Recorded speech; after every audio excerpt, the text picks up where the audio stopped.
आज हम बात कर रहे हैं एक ऐसी मोहब्बत की जो दिल में तो बस जाती है पर कभी जुबान पर नहीं आ पाती।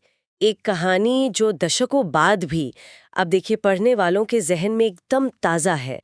धर्मवीर भारती का कालजयी उपन्यास गुनाहों के देवता। हम्म। आज इसी दुनिया में थोड़ा गहरा उतरते हैं। हम्म। हमारे पास न इस उपन्यास का एक विश्लेषण है जो इसकी जो भावनात्मक परतें हैं, किरदारों की कशमकश है, उस पर थोड़ी नई रोशनी डालता है। हाँ, बिल्कुल अमर बना देता है। सही बात है। चलिए इसी कहानी के ताने बाने को और किरदारों के जो अनकहे जज्बात हैं उन्हें समझने की कोशिश करते हैं आज। बिल्कुल। और देखिए, ये समझना जरूरी है कि ये कहानी सिर्फ चंदर और सुधा की प्रेम कहानी नहीं है। ये उससे कहीं ज्यादा गहरी है। मतलब हम्म। ये दिखाती है कि कैसे हमारी जो पर्सनल फीलिंग्स हैं, सामाजिक दायरे हैं, हमारी ड्यूटीज हैं, वो कैसे आपस में टकराती हैं। विश्लेषण भी इसी बात पर जोर देता है कि कैसे ये उपन्यास इंसानी जज्बातों का वो पेचीदा जाल बुनता है जिसमें हम सब कहीं ना कहीं, कभी ना कभी उलझते जरूर हैं। कहानी का फोकस तो चंदर पर है ना? एक होनहार, आदर्शवादी सा और बेहद सेंसिटिव नौजवान। हाँ। उसका अपने यूनिवर्सिटी प्रोफेसर डॉक्टर शुक्ला के घर आना जाना है और वो रिश्ता सिर्फ एक स्टूडेंट और टीचर वाला नहीं है। उसमें उसमें उसमें एक अपनापन है। हाँ, बिल्कुल। और इसी अपनेपन के माहौल में डॉक्टर शुक्ला की बेटी सुधा और चंद्र के बीच एक बहुत गहरा रिश्ता बनता है। ये दोस्ती कब धीरे धीरे एक खामोश अनकहे प्यार में बदल जाती है, शायद उन्हें खुद भी ठीक से अंदाजा नहीं होता। दोनों एक दूसरे के लिए बहुत खास हैं। एक ऐसा कनेक्शन महसूस करते हैं जो शब्दों से परे है। लेकिन यहीं यहीं तो कहानी का पहला और शायद सबसे बड़ा पेंच आता है। ये प्यार है, गहरा है, पर कहाँ नहीं जाता। क्यों? क्या चीज रोकती है उन्हें? देखिए, यहीं वो मर्यादा की एक अदृश्य दीवार खड़ी हो जाती है। चंद्र के मन में अपने गुरु डॉक्टर शुक्ला के लिए बहुत ज्यादा सम्मान है, अगाध सम्मान। शायद एक एहसान का बोझ भी महसूस करता हो। अच्छा। वो डॉक्टर शुक्ला के भरोसे को तोड़ना नहीं चाहता। उनकी बेटी से अपनी प्यार का इजहार करके वो उस पवित्र रिश्ते को मैला नहीं करना चाहता जो उसे उस परिवार से मिला है। और सुधा की तरफ से? सुधा के मन में क्या है? सुधा भी तो अपने पिता, अपने परिवार के प्रति अपने कर्तव्यों में बंधी है। और सोचिए, उस दौर का सामाजिक ढांचा ही ऐसा था जहां लड़कियों से एक खास तरह का व्यवहार, एक समर्पण मांगा जाता था। हाँ, ये बात तो है। उसके संस्कार, उसकी परवरिश उसे अपनी भावनाओं को खुलकर कहने से रोकते हैं। वो चंदर को देवता की तरह पूजती है, लेकिन उस पूजा में प्यार का इजहार कहीं दबसा जाता है। दोनों के बीच ये जो मौन सम्मान और कर्तव्य है ना, वो उनके प्यार पर भारी पड़ जाता है। और यही खामोशी फिर उनके रिश्ते की किस्मत लिख देती है ना? क्योंकि कहानी में अगला मोड़ तो और भी मतलब डिसाइसिव है। डॉक्टर शुक्ला सुधा की मर्जी जाने बिना या शायद नजरअंदाज करते हुए उसकी शादी कहीं और तय कर देते हैं। हाँ, और ये उस समय की एक कड़वी सच्चाई भी दिखाता है। परिवार के बड़े, खासकर पिता, अक्सर बच्चों की जिंदगी के इतने बड़े फैसले ले लेते थे और बच्चों से उम्मीद की जाती थी कि वो चुपचाप मान लें। सुधा भी वही करती है। वो चुपचाप पिता के फैसले को स्वीकार कर लेती है। सुधा की ये चुप्पी, ये बहुत कुछ कहती है, नहीं? क्या ये सिर्फ बेबसी है या इसमें त्याग का भी कोई हिस्सा है? ये शायद दोनों का मिला-जुला रूप है। हम्म। एक तरफ तो ये उस सामाजिक दबाव को दिखाता है जहां आपकी पर्सनल चॉइस का कोई मतलब नहीं, खासकर लड़कियों के लिए। बिल्कुल। लेकिन शायद शायद सुधा के लिए ये अपने पिता के प्रति सम्मान और प्यार जताने का एक तरीका भी हो। शायद वो सोचती हो कि इसी में सबकी भलाई है। पर इसका नतीजा चंदर के लिए तो जैसे आसमान टूट पड़ता है। हाँ, ये विश्लेषण यही बताता है कि चंदर की तो जैसे दुनिया ही बिखर जाती है। उसका जो आदर्शवाद था, उसका प्यार, सब कुछ जैसे बेमानी हो जाता है। लेकिन वो भी अपनी पीड़ा किसी से कह नहीं पाता। वही बात। वो खामोशी जो पहले उनके रिश्ते की मर्यादा थी, अब उनके दर्द का बोझ बन जाती है। बिल्कुल। दोनों अपनी अपनी जगह मजबूर महसूस करते हैं। चंदर अपने गुरु के सम्मान और सुधा के फैसले के आगे, और सुधा पिता के वचन और समाज की उम्मीदों के आगे। दोनों ही जैसे हालात के कैदी बन जाते हैं। लेकिन कहानी यहाँ खत्म नहीं होती सुधा की शादी पर। असल में तो यहाँ से चंदर की जिंदगी का एक बिल्कुल नया और शायद ज्यादा मुश्किल सफर शुरू होता है। सुधा के जाने के बाद उसकी जिंदगी कैसे बदलती है? सुधा की जाने से चंदर की जिंदगी में जो खालीपन आता है ना, वो उसे उसे बुरी तरह तोड़ देता है। वो अकेलापन उसे बहुत सालता है और शायद इसी अकेलेपन से निकलने के लिए या शायद जिंदगी के उन पहलुओं को समझने के लिए जिनसे वो अब तक दूर था, वो अलग-अलग रास्तों पर चल पड़ता है।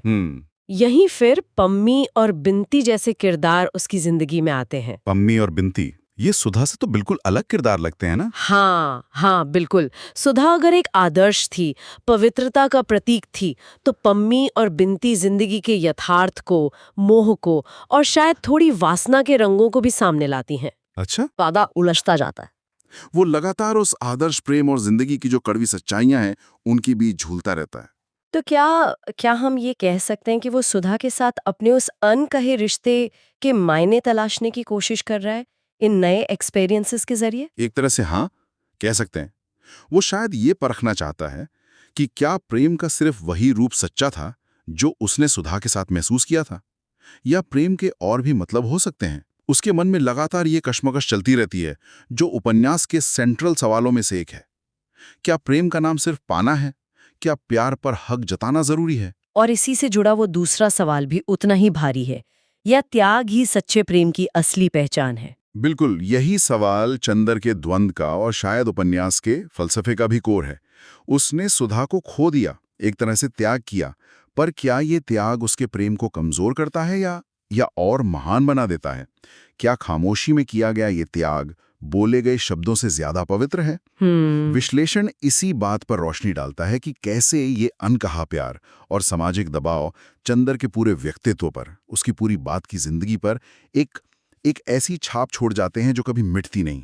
ऐसा लगता है जैसे उसका पूरा जीवन उसी एक अधूरे रिश्ते की परछाई में कट रहा हो। तो अगर हम इस विश्लेषण की नजर से देखें, तो गुनाहों के देवता सिर्फ एक दुखद प्रेम कहानी नहीं है, ये उससे कहीं ज्यादा है। निश्चित रूप से ये मानवीय भावनाओं की जो कॉम्प्लेक्सिटीज हैं, आदर्श और यथार्थ के बीच का जो संघर्ष है, और सामाजिक बंधनों की कहानी है।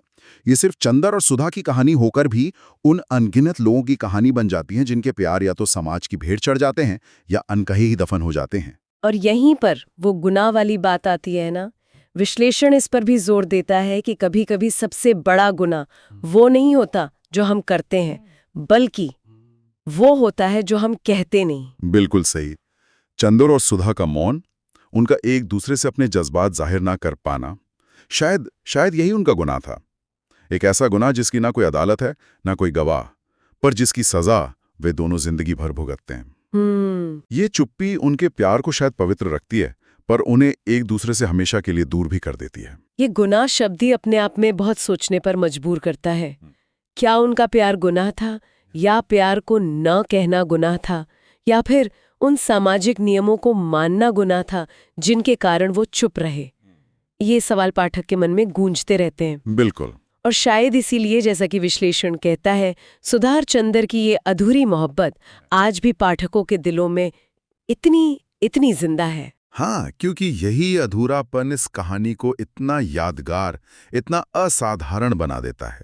वो कसक, वो टीस, वो अनकहा दर्द पाठकों को सीधे छूता है। पूरी हो जाने वाली कहानियां शायद हमें खुशी दें, संतुष्टि दें, लेकिन अधूरी कहानियां हमारे मन में हमेशा के लिए बस जाती हैं। वही खालीपन छोड़ जाती हैं जिसे पाठक अपने अनुभवों से, अपनी भावनाओं से भरने की कोशिश करता है। इस कहानी की जो अपूर्णता है ना, वही इसकी सबसे बड़ी ताकत है। शायद इसलिए भी कि असल जिंदगी में भी तो हर कहानी पूरी नहीं होती, कितना कुछ अनकहा रह जाता है, अधूरा रह जाता है। ये उपन्यास उस अधूरेपन को एक गरिमा दे देता है, एक पवित्रता दे देता है। चंदर का आदर्शवाद, सुधा का त्याग, उनका वो खामोश प्यार, ये सब मिलकर एक ऐसी तस्वीर बनाते हैं जो भुलाई नहीं जाती। और ये भी सोचने वाली बात है, जैसा विश्लेषण इशारा करता है, कि अगर वो कह देते तो क्या होता? क्या समाज उन्हें आसानी से स्वीकार कर लेता? क्या उनका प्यार वैसा ही आदर्श और पवित्र रह पाता जैसा वो उस अनकहे रूप में था? ये भी एक सवाल है। शायद भारती जी यही दिखाना चाहते थे कि कुछ प्रेम कहानियां अधूरी रहकर ही ज्यादा खूबसूरत और ज्यादा स्थायी होती हैं। उनका न मिलना ही उनके प्रेम को अमर बना गया। तो इस पूरी चर्चा का सार क्या निकलता है?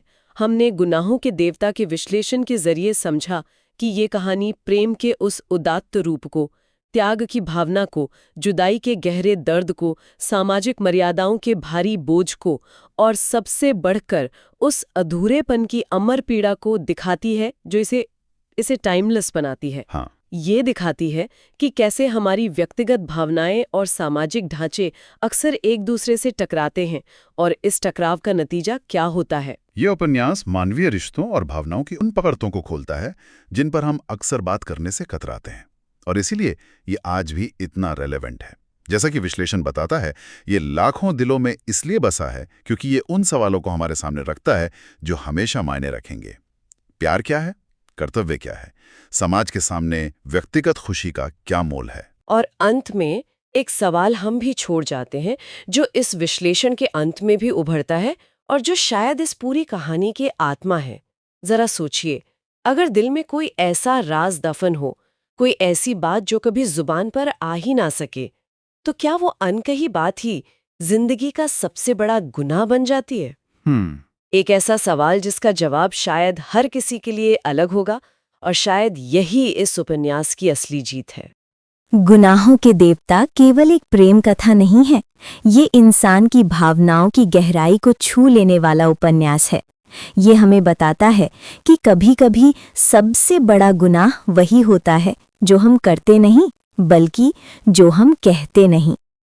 सुधा और चंदर की अधूरी मोहब्बत आज भी पाठकों और श्रोताओं के दिल में जीवित है, क्योंकि यही अधूरापन इस प्रेम को अमर बना देता है। तो दोस्तों, यही है गुनाहों के देवता की अमर कहानी, एक ऐसी दास्तान जहां प्रेम है, त्याग है, जुदाई है और सबसे बढ़कर है अधूरापन की अमर पीड़ा।